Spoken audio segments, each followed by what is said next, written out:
Hello, viewers. I bring you greetings. This is Sir Kobe, aka Bob Gold. This is Cybersecurity Nuggets. And if you watched my video last week, I came back with greetings and assured you, my viewers, that I have a lot of information to share.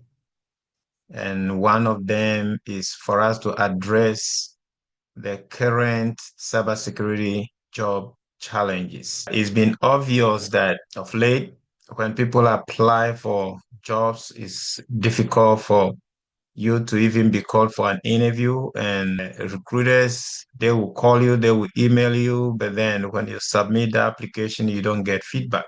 I think it's frustrating a lot of people, and people don't know how to navigate that challenge or how to go around. They have skills, they have certifications, they are ready for the job, but the jobs, even though they are overwhelmingly out there, you go online, the jobs are there. They are looking for cybersecurity experts so badly, but it's hard to tell what exactly the recruiters and the employers are looking for. And that is frustrating a lot of people.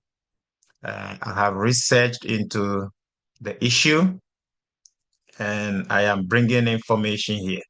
And I believe it will help address a lot of the unknown that is hindering our ability to get cybersecurity jobs. So I have this for this week. It's been broken down into two parts. Part one is going to address the cybersecurity job challenges, the difficulties we are facing currently finding cybersecurity jobs. And part two, we will be looking at the solution, how to overcome the challenge so you can hit the market and get a job, get an interview, and get an offer in one or two interviews after that. Okay, so I want you to watch this video to the end. Part one, we are only talking about the current cybersecurity job challenges. So look out for part two. Okay, part two will come next week. Look out for it so you can identify the possible ways, the solutions, what you need to do in order to be able to find a job on the cybersecurity market. So in part one, let's look at some of the challenges. Now, in this video, we will talk only about the cybersecurity job challenges. And then in part two, we will talk about the suggestions for success. We'll talk about some of the suggestions for success, the solution, how we can actually be able to find jobs on the market. Okay, so let's get into it. The question here is, what are the causes of recent difficulty in getting cybersecurity job offers, despite the increase in the publication of positions? What are the causes? What are the reasons why the jobs are not being found? One reason is that there are high entry barriers and preference for experienced candidates. That is number one reason. There are high entry barriers and preference for experienced candidates. Now, what does that mean when we say there is a high entry barrier or there are high entry barriers and preference for experienced candidate? The problem here is that many companies are demanding multiple years of experience. Okay, even for entry-level roles. Okay, I had a video earlier on. I will post the link in the chat in this video below. Go look for that video and you will see how I explain the different roles that one can find in the cybersecurity job industry and the pay rates and how those positions or roles can be sought for, what you should look for or what you should be able to skill yourself in order to qualify for those positions. So many companies are demanding multiple years of experience for some of those roles of late, even for entry-level roles. Okay, they prefer to hire mid to senior level uh, candidates or professionals over entry-level candidates due to cost efficiency and reduce training needs. Companies don't want to hire people and be training them because training costs um, the companies. Whereas some companies are willing to train, others are not. Most of late are not. It used to be the case earlier on when a company can hire a candidate and take him through 2 to 3 weeks of training and equip that candidate with some of the tools that they are using in their own environment, work environment in the company to help that candidate deliver for them. There are a lot of people out there who are tooling themselves, who are training themselves in those tools.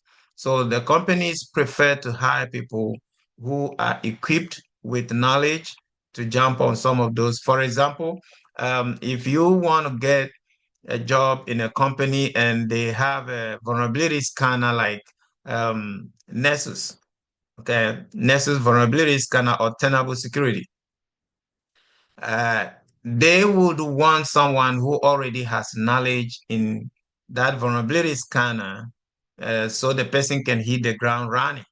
So rather than for them to hire someone that they would train, they will want someone who already has the knowledge and that shows on their resume so they can hire that individual and they wouldn't have to spend time and money tooling or training that individual.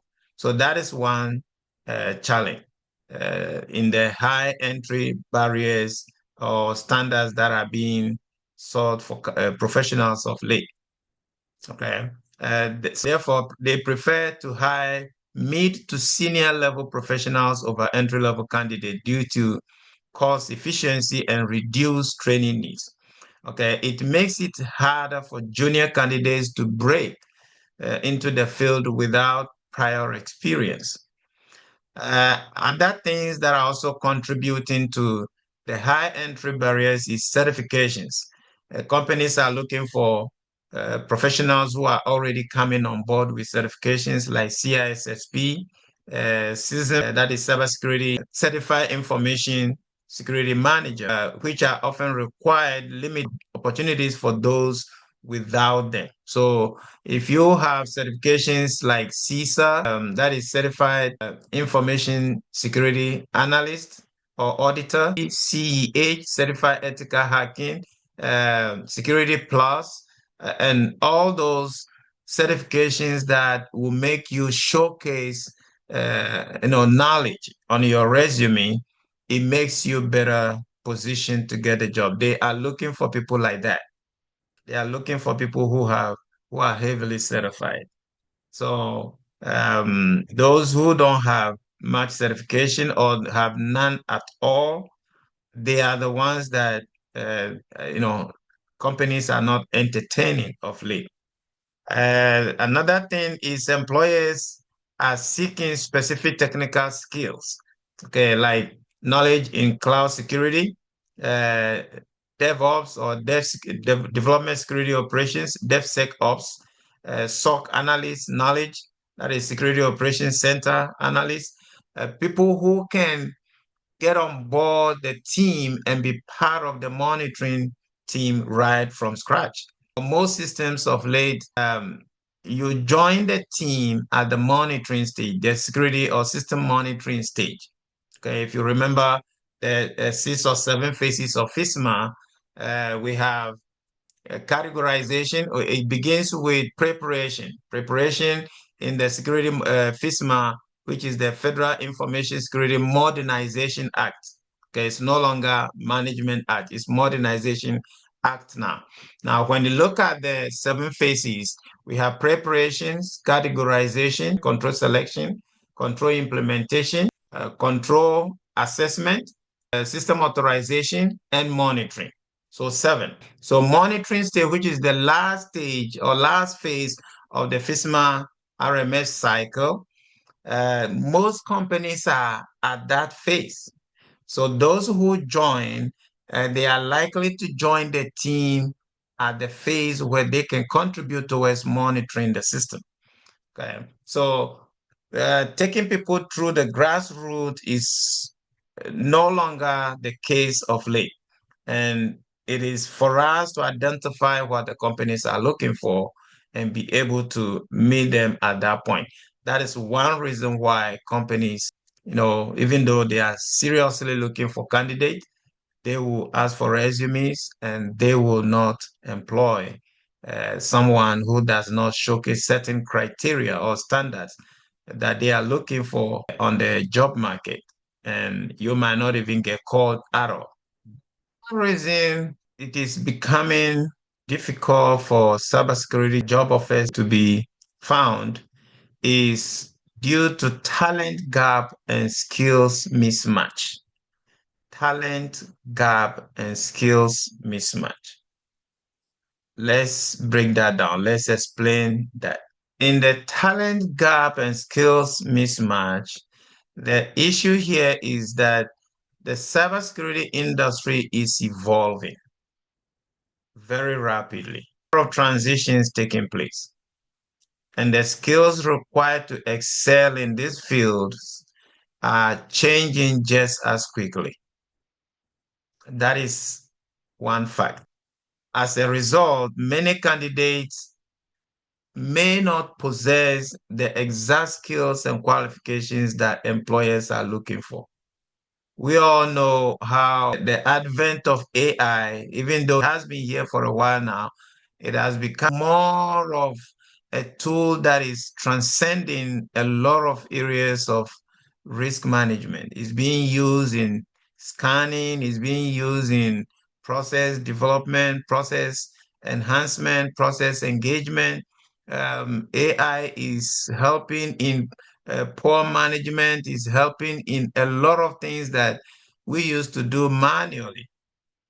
And those things are bringing, we're going to talk about the AI aspect ahead, but just to incorporate that into this point, that is one reason why uh, jobs are difficult to find of late. The cybersecurity industry is very quickly changing. It's evolving very rapidly. You learn about a process today, a few weeks or months down the road, that process is outmoded. Something else has been added. And we need to catch up with the speed. We need to catch up with the knowledge change. It is one area that is sidelining a lot of people and it's making it very difficult for our folks to find jobs in the cybersecurity industry. Until we possess those skills that are being required, we will continue to be sidelined. It is the change, the skills mismatch. The skills we possess are not matching the current changes that the companies are looking for. And that is creating a talent gap in the industry that we need to be aware of. The third reason why we have such difficulty on the cybersecurity market finding jobs is the mismatch between job descriptions and expectations. The mismatch between job descriptions and expectations. What does that mean? When we talk about mismatch between job descriptions and expectations, we know that some job postings combine multiple roles. Some job postings on the cybersecurity market, when you pull up a job description, you're not going to find just one position on the job description. A job description is going to mix different roles. It's going to mix ability to categorize the system with an assessment skill, your ability to conduct control assessment. Control implementation will be matched with SOC analysis and some knowledge in penetration testing, some knowledge in compliance, and some knowledge even in cloud security. So that is also making it pretty difficult for any single candidate to qualify for a particular job description. So there is a need for us to diversify our skills a little bit. We'll talk more about that in the solutions, which will come in part two. But the skill mismatch between the job descriptions and the expectation of employers or recruiters is one reason why after they contact you and they look again at your job description, then the chances are that they don't want to follow you up anymore because they're going to shortlist your resume with other resumes, which probably may meet the expectation a little more than yours. And that can cause you not to be able to get a call back or follow up interview. There is also unrealistic job descriptions that are discouraging applications because when you pull the job descriptions and you realize that the multiplicity of roles that are displayed on the job description is not matching you 70-80%. If you don't find yourself, if you cannot confidently match yourself 70-80% on the job description, you are discouraged from applying because the chances are you're not going to be called for an interview. Or even if you get called for the first interview, you might not be able to speak, very skillfully and eloquently to meet the expectation of that role. Okay, so that is one reason why companies or the cybersecurity jobs is becoming very difficult to find out there. That is point number 3. Number 4, the reason why it's so difficult for us to find cybersecurity jobs on the market of late is the automated hiring system and the ATS filters. ATS stands for Applicant Tracking Systems. ATS is a tool that employers and recruiters use to track those applications that meet certain criteria in their job descriptions. When recruiters want to pull applications for a particular position, of late, when you see one job position and you apply for it, you see these systems like ZipRecruiter, Indeed, and the rest. You see them showcasing the number of people who have applied to that position, sometimes 200, 300, 400, 500, and things, high numbers like that. Okay, now, when recruiters want to filter through those applications, it's difficult for them to do it manually to get exactly those candidates with the required skills. So what they do is they use this tool called ATS, Applicant Tracking System, to filter the resumes based on the specific keywords or characteristics or the criteria that they are looking for. They filter based on the criteria and the standard, the skill levels that they are looking for. And this lead to a lot of candidates who should be qualified get overlooked. Okay. It makes them get overlooked. Also, these tools, they can be programmed to filter within a specified time frame. For example, if a recruiter finds that he has about 500 or more applicants to filter through, one way they will reduce the number is to configure or set the tool to look for candidates who have applied in the last week. Okay, so they can set the filtering window of the tool to run between, let's say, from March 1st to March 10th. So if your application has been online a little longer than that, if your resume has been online a little longer than that, beyond that window, it means automatically you are cut off.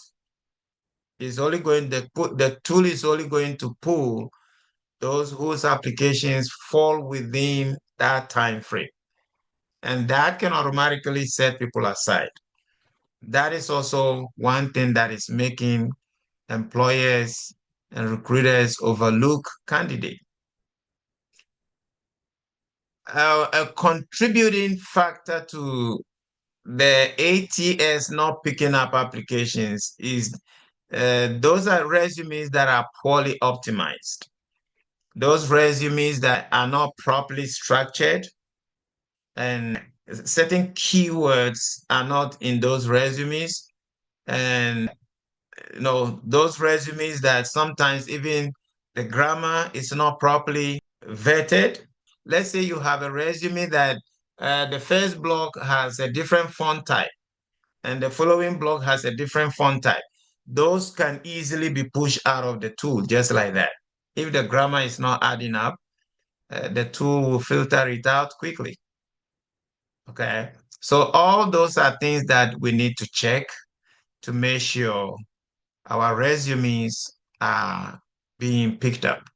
Okay. And I'll talk more about the solution in part two, but that is one reason. Automated hiring systems and ATS filters. Hiring systems are no longer manual processes that we are used to.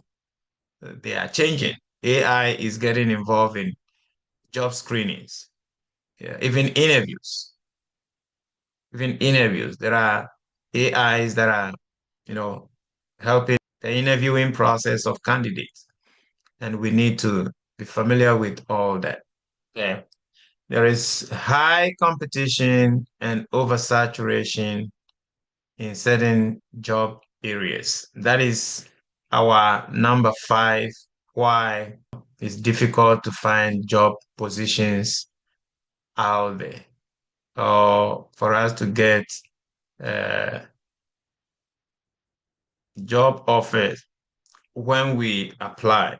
And what does that mean? What does it mean when we say high competition and oversaturation in certain areas? While cybersecurity is in high demand, as we all know, with more people pursuing careers in cybersecurity, the competition for jobs, has increased. A lot more people are looking for cybersecurity jobs now than before because everybody knows the career pays a lot. 90,000, 80,000, 90,000, 100,000, the six figures are being paid just like that. Okay. Hence, some specializations like general IT security, SOC analysis, compliance, and governance are becoming more competitive. Those are the areas that most cybersecurity specialists, seek training in. This competition can make it difficult for individuals to stand out and secure job offers. General compliance like GRC, knowledge and governance, technical documentation, SOC analysis, and those areas exceeding the demand. The supply of candidates who are getting skilled in these areas is exceeding the demand for them. And that is also an area that is making it very, very competitive. And so it is important that there is a little bit of diversification. We have to uh, train ourselves in some areas to add to the GRC, risk management knowledge, in order for us to become very competitive. Otherwise, we will continue to face this challenge more and more. The other area, employers want already skilled and perfect candidate. Instead of training new hires, some employers wait for an ideal candidate who meets all the requirements. They know there are people out there who have been on the field for a while, and they know there are people who are more certified and are more skilled than others. So even when they get someone who is enthusiastically ready for the role, they don't want to be too quick to hire. They take their time to look for other candidates. So you might attend an interview and they don't want to give you an offer right away because there may be other people who are coming afterwards also applying for the role and their resumes may look a little more attractive to them. So they want to put them through the interview process before they make a decision. So this can result in positions staying open longer despite a large applicant pool. Despite that, so many people are submitting their applications, they might not want to call you right away. They might want for a lot more to apply. That's why we see the numbers constantly increasing. The job get posted today, and within a day or two, you see the applicant numbers rising up to 500, 600, just like that. Obviously, that is going to make it difficult for the applicants to be called for interview that quickly. So that is number six reason why the cybersecurity jobs are not uh, readily available as we know it. Another reason we have difficulty finding cybersecurity jobs is what we call the economic uncertainty and hiring freezes due to budget constraints. Economic uncertainty and hiring freezes due to budget constraint. Let's break that down. When we say economic uncertainty and budget constraint, what we mean is that some companies post jobs but delay or cancel hiring due to budget limitations. Okay. We all know that cybersecurity jobs are highly paid and it puts a lot of budget burden on the companies. They need the skill, but they want to make sure that they are having the funding for the role. Even when they post the role, they are still weighing the options as to whether they should actually move ahead with the funding or not, hiring the candidate and to find the candidate immediately or not. And one reason that creates this issue is the fluidity and the challenges, the uncertainty surrounding the political climate. Um, Funding sometimes can become a challenge to companies, especially the government uh, domain, the government sector, when funding is a challenge and policies are changing every now and then, making it difficult for them to uh, easily get the funding that they expect to fund a particular role. Okay. Cybersecurity teams are seen as cost centers rather than revenue generators, leading to delayed approvals for new hires. Uh, Instead of, cybersecurity generally, we secure systems. We make systems secure. Of course, when a system is secure, it can boost business. It can help the company thrive business-wise. However, cybersecurity's effect on revenue is long-term. It's not immediate. Okay, and it's indirect rather than direct. Cybersecurity roles don't generate direct income for companies. Uh, our income generation is indirect. We secure the system so the company can do business securely without any hacking or any denial of service, restricting access to the systems. Recently, it was in the news that some hospitals around the Maryland area were hacked very heavily and the systems were denied access. They were denied service. There was denial of service, ransomware denial of service placed on the systems. People could not make calls. Even 911 calls to the hospitals could not go through. The emergency rooms were getting no call. People who walked to the hospital could not log in. They couldn't log them in. They couldn't register patients. Okay, those kind of things can discourage business. It can restrict business and make the company lose a lot of money. But so that is what we contribute towards revenue generation for companies. We make the system safe so business can go on. Our activities don't directly generate revenue. We don't create products. Okay, we don't create services. We don't create sellable or quickly marketable products or services. Rather, we make the system secure so those who are into creating the services and the products, they can go ahead and do that in a secure environment. Now, companies unfortunately see our role as a cost center because it is costly. Cybersecurity, risk management is costly. It's costly to hire the employees. It's costly to hire tools, to acquire tools like CM tools, security incident and event management tools. It's costly to hire vulnerability scanning tools. It's costly to manage them. Vendors charge so much. A single tool, single vulnerability tool can cost several thousands, tens of thousands probably. So companies see the cybersecurity, even though as a necessity, it is like a necessary evil, if I may put it that way.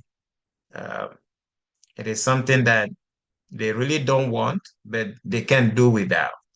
That is why in business analysis, you have to convince a system owner to really understand the importance of uh, hiring a tool or implementing a control.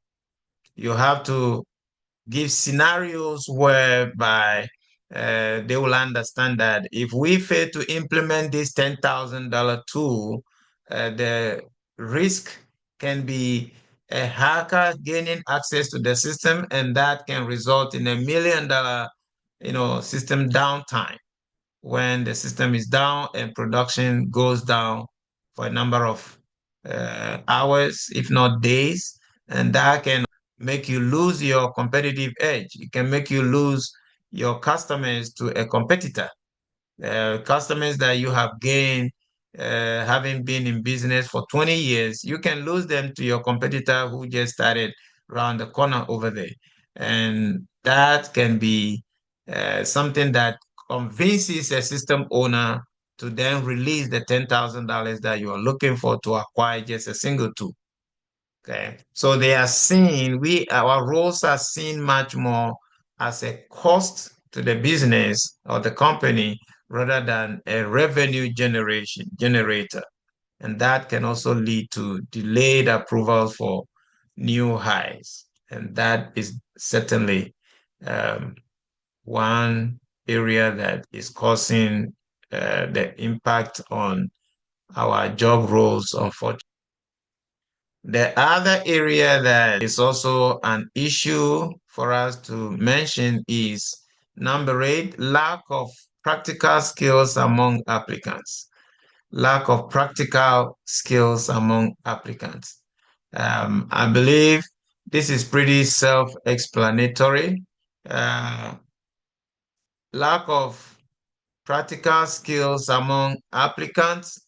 We can explain that to mean many candidates focus on certifications, but unfortunately, some actually do lack hands-on experience with real world tool usage.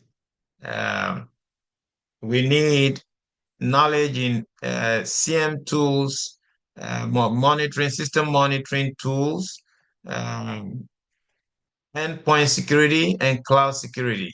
Those are technical skills that we need to bring, some of the technical skills that we need to bring on board. Unfortunately, when we wield a lot of certifications that are not in alignment with the skills that we are bringing on board, that also gets our role being looked down upon. When you post your resume and you get called into the interview room, you have to speak like a pro. You have to let your knowledge align with your resume. You have to showcase skill on your resume. Employers prefer candidates who can demonstrate problem-solving skills and practical knowledge compared to those who can only talk theory but don't demonstrate real-life scenarios in the interview. So in an interview, don't just talk. Show that you know what you're talking about. Okay. Show that you know what you're talking about, and that can make a difference. So employers have gone past where we talk a lot, but we are not able to give practical scenarios. In an interview, you should be able to say, in my role, this is what I do. These are the problems, and this is how I address them.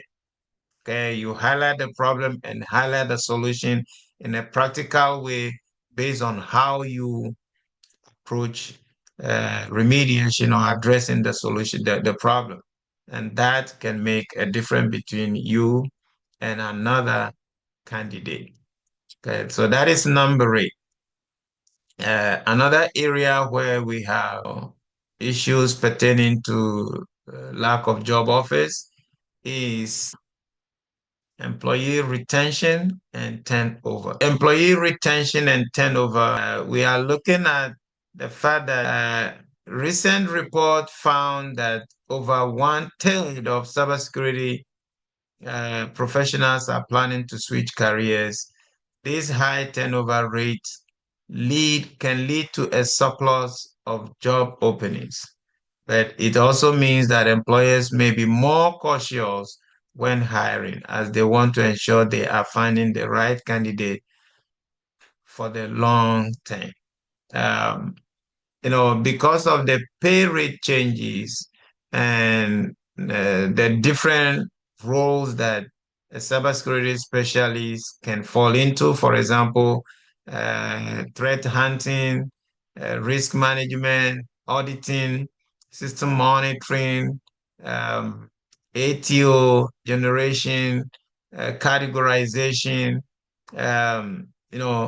vulnerability analysis and scanning data analysis, the different roles that come with uh, the career. People tend to not remain in one role for a long time. They are here when they get a position over there, they want to apply for it, and once they get called, they jump off and they go. That can also make companies look at the role differently. When someone is hired, they want to be sure that the person can remain in the role for a long time, especially if that candidate is a good candidate. Companies want to retain them in the long term. On the other hand, the same expectation for companies can tend the opposite way, in which case, because of the high pay that the role attracts, employers may not keep a candidate in the role for too long. They hire you. You can see why there are a lot of 6-month positions out there. Employers or recruiters who want to hire for just 3 months come help do an assessment and they let you go. Can help do review our controls or our documentation and they let you go. Come help for 6 months, 9 months, maximum a year. They want people to go. So things like that can also make us have people still on the job market looking for positions every now and then. Okay. So when somebody is working, because employee knows that this position is only for 6 months, he or she may be in a role, but still his resume is out there. So always the market is saturated. The competition is always high. The competition is always high. And as soon as he's done 3 months, 4 months on a 6 month role, once he gets another one that is offering him another 6 months or 1 year, he want to leave this one and go because he's left with only 2 months on this one, and he's not too sure whether they're going to keep him. So he's gotten another one that is 9 months or a year. It makes sense for him to jump off and go join another company. So cybersecurity professionals are jumping from one job, one position to the other all over the place. And even though the positions are out there, companies are careful whom they hire to take on the role. So sometimes it's a negative reflection on the uh, cybersecurity role generally. Okay. Another thing that contributes to this cybersecurity job difficulty is certification and experience requirement. Many cybersecurity jobs require specific certifications, as we said earlier, such as Computer Security Plus or CISSP, CEH, CISA, a whole lot of them. Uh, Now, a certain amount of experience is required in alignment with that certification. Candidates who don't meet this requirement may find it harder to get hired. So when you have certification, make sure that you have a skill that aligns with that particular certification because certifications and experience align. The employers are looking for people who are demonstrating certification and are also showcasing skill in alignment with that certification. So it's as simple as that. If I have so many certifications, writing the certifications and getting them is not just what it is. When you are certified and you cannot demonstrate skill alongside the certification, the gap is going to be shown when you sit in that interview. The gap is going to be revealed. And we have to know that every certification attracts a particular experience expectation. Then we want to talk about number 11, salary expectations and budget restraint. Okay. What does it mean when we say salary expectations and budget restraint? As much as we may already know what this means, we touched on a little bit earlier, but what we want to emphasize here is that cybersecurity professionals often have high salary expectations, which can be a challenge for companies with limited budgets. You, the candidate who is going in for the position, you have to be careful how you negotiate. You may have the skill, your resume may look great, but when you sit in the interview, or they call you. That is why of late you hear a lot of recruiters when they call right away, they want to know how much you want to charge. They want to know how much salary expectation you have. And when your salary is higher than expected, uh, your resume will be sidelined. Half a loaf, they say, is better than none. I'm not encouraging that we should charge below our skill level. Of course, sometimes you can charge too low and that can send the wrong message also out there that you are not experienced when in fact you are. So you want to look at your salary. I think I have a video also that talks about salary choices in an interview, how to make the right salary choice in an interview. You have to, uh, at best, find out what they have on the table for the role. And you can pitch close to that or something just in the middle. Okay. But when they ask you how much what is your rate, and you are quoting something that is higher than the budget of the company, of course, that immediately that is a drop for your candidacy. They're not going to pursue you because they can't afford. So especially when we have a contract that is coming to an end and we are looking for another opportunity, we have to be careful what salary we quote. We have to be smart in working that out. Don't be quick to mention a figure that is. Ask what the rate is for the position. And don't pitch for the highest. Pitch in the middle. Either at the lower level or a little above the lower is fine. If it is a range of, say, 90,000 to 110 or 110 to 130, you can put yourself around 112, 115, 117, 120, thereabout.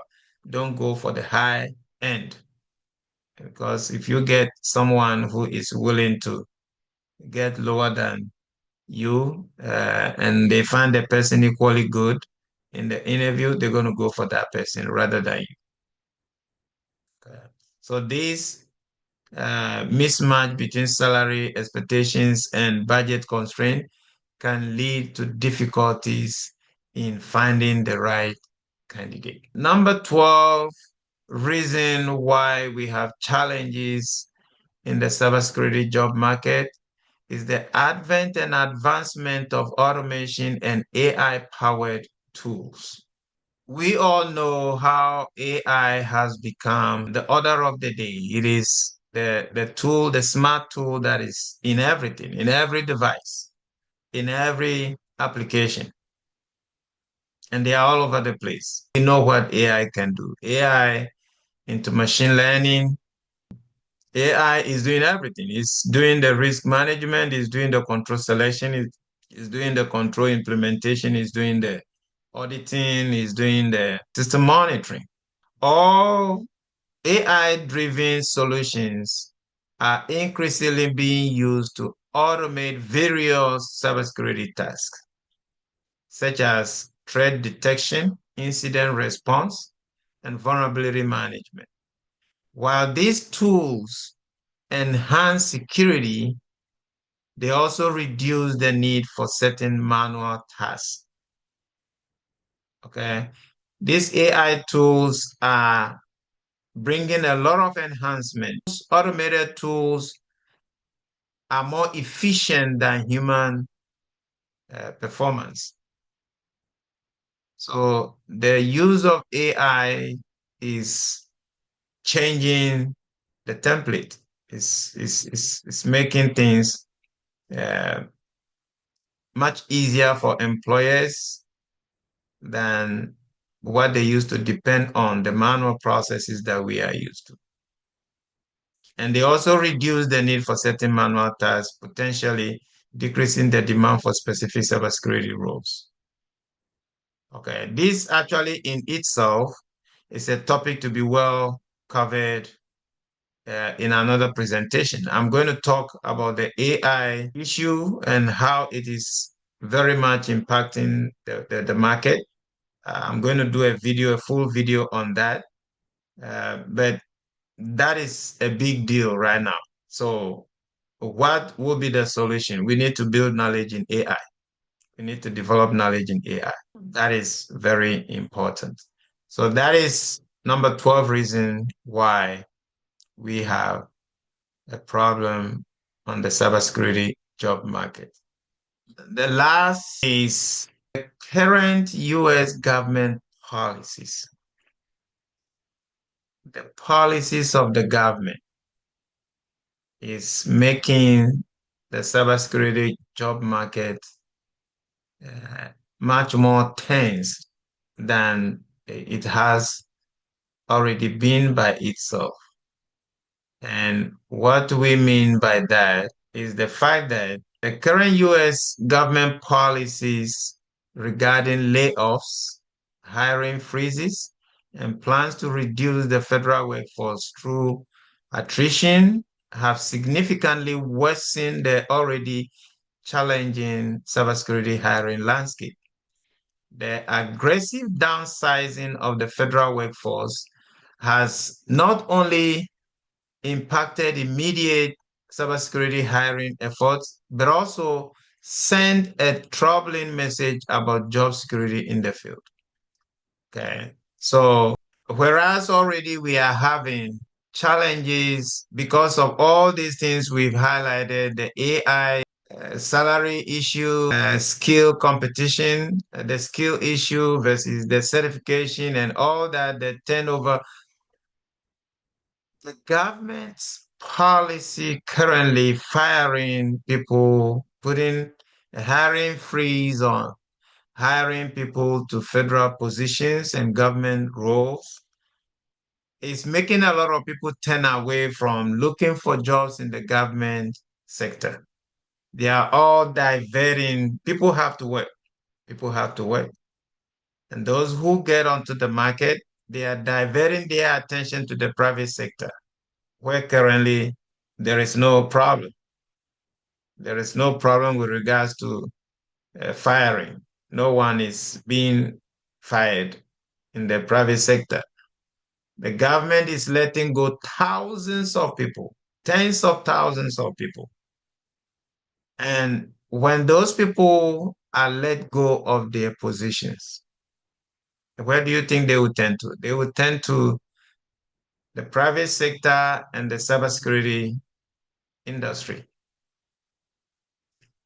Number one, it is an area that people can quickly turn around, learn, and tool themselves and be ready for it. And secondly, there are thousands, tens of thousands of people who were already in the field in the government sector that are being pushed out. And when they come, they already have the skill to market. So whereas there is a heavy supply over demand in the job market for cybersecurity in the private sector already, when people come, these people come from the government sector, they come to make the uh, supply more. And whenever supply exceeds demand, we know what happens. Prices fall, right? When there is more of a specific good or service compared to how many people want it, uh, the prices of those goods and services have to drop. Else, people don't want to buy because they know anytime they want, they can find. Okay, so that is the challenge now. The supply for the services, uh, cybersecurity career services has quadrupled in comparison to the demand for it. Whereas the jobs are out there. When you go online, you see thousands of jobs. There are as much or more people out there looking for jobs compared to the roles that are available. So the employers, they slow down. They are not quick to hire. They wait until thousands or hundreds of applicants apply to the role. Then they use their ATS tools to filter the most qualified candidate. And then that can certainly impact those who are not meeting certain criteria. Okay, so the aggressive downsizing of the federal workforce has not only impacted immediate cybersecurity hiring efforts, but also sent a troubling message about job security in the field.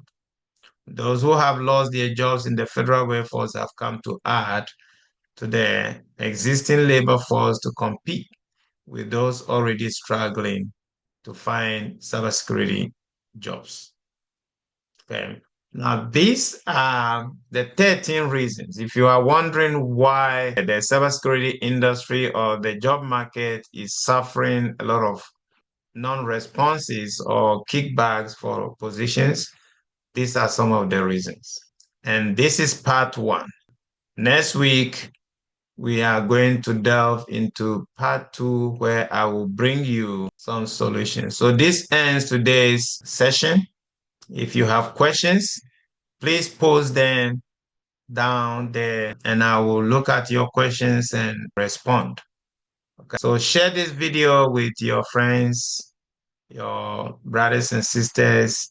Let them follow us, like, and please subscribe.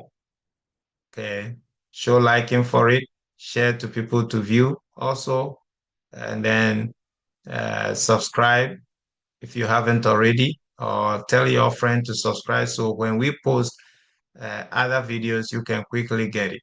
Following this will be part two, which has to talk about, or which would talk about the solutions. How do we navigate this difficulty of finding jobs on the cybersecurity job market? And when we bring the solution next week, make sure to follow through with it. Make sure to put it into action. Work through your resume, work through all the solutions that we will bring, and let's see if that will not change your hopes for the market and if you won't get a job very soon. And I'll be looking forward to hear your testimonies, okay, how this has helped. Thank you very much, and watch out for part two of this session. Thank you.